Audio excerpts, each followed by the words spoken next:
Assalamualaikum warahmatullahi wabarakatuh. Om Swastiastu, Namo Buddhaya, Shalom. Yang saya hormati Bapak dan Ibu dosen serta teman-teman yang saya kasihi. Puji dan syukur kita panjatkan kepada Tuhan Yang Maha Esa karena atas berkat rahmat-Nya kita dapat berkumpul di tempat ini dengan selamat tanpa kekurangan satu apapun.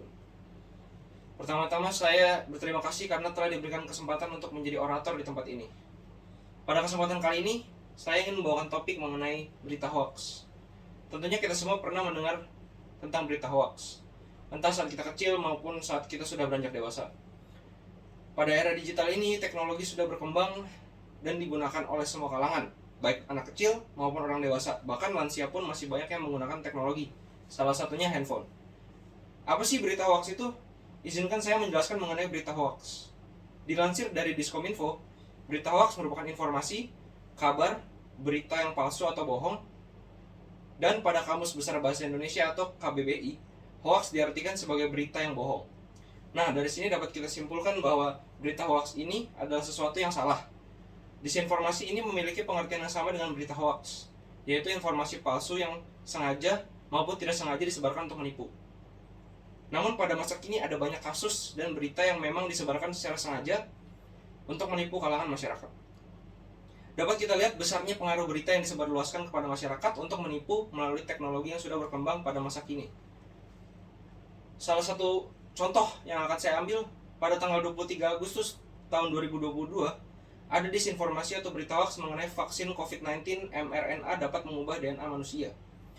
Berita hoax tersebut tentunya memberikan efek kepada masyarakat karena sampai hari ini hal yang berhubungan dengan COVID-19 masih ditakuti sebagian besar masyarakat.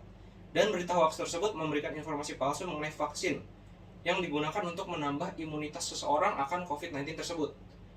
Contoh lainnya yang akan saya ambil adalah pada tanggal 11 Oktober 2022, ada berita hoax mengenai virus COVID-19 yang memiliki motif antibody dependent enhancement atau ADE yang diunggah di sosial media yaitu Twitter. ADE tersebut merupakan fenomena yang terjadi akibat virus menginfeksi makrofag, sehingga antibodi yang seharusnya menetralisir virus justru meningkatkan kemampuan virus untuk menginfeksi sel tubuh secara spesifik dan meningkatkan replikasi virus. Berita hoax ini tentunya membuat masyarakat semakin takut terhadap COVID-19 ini yang memiliki dampak ADE terhadap manusia. Daripada kita memberikan informasi-informasi palsu, lebih baik kita memberikan berita yang sesuai dengan kebenaran dan fakta, atau bahkan lebih baik diam saja. Tertulis pada Undang-Undang Pasal 28 ayat 1 Undang-Undang Nomor 11 Tahun 2008 tentang Informasi dan Transaksi Elektronik. Undang-Undang ITE melarang setiap orang dengan sengaja dan tanpa hak menyebarkan berita bohong dan menyesatkan yang mengakibatkan kerugian konsumen dalam transaksi elektronik. Tindakan tersebut dapat tergolong sebagai tindak pidana dan akan menerima hukuman sesuai yang sudah tertulis di dalam Undang-Undang ITE. Karena itu, saudara-saudara, marilah kita sebagai setiap individu yang patuh terhadap hukum undang-undang memastikan bahwa apa yang kita sebarluaskan bukanlah berita hoax atau disinformasi.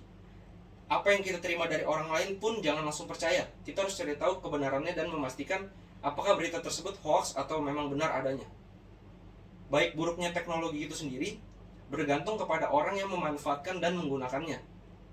Saya berharap kita dapat memanfaatkan teknologi itu sesuai dengan manfaat dan tujuan teknologi itu sendiri dibuat, supaya tidak terjadi penyalahgunaan yang dapat merugikan di kita sendiri atau bahkan orang lain, seperti penyebaran berita hoax ini. Demikianlah pidato ini saya sampaikan, semoga dapat bermanfaat bagi kita semua. Apabila ada kata-kata yang kurang berkenan, saya mohon maaf sebesar-besarnya dan terima kasih atas perhatiannya.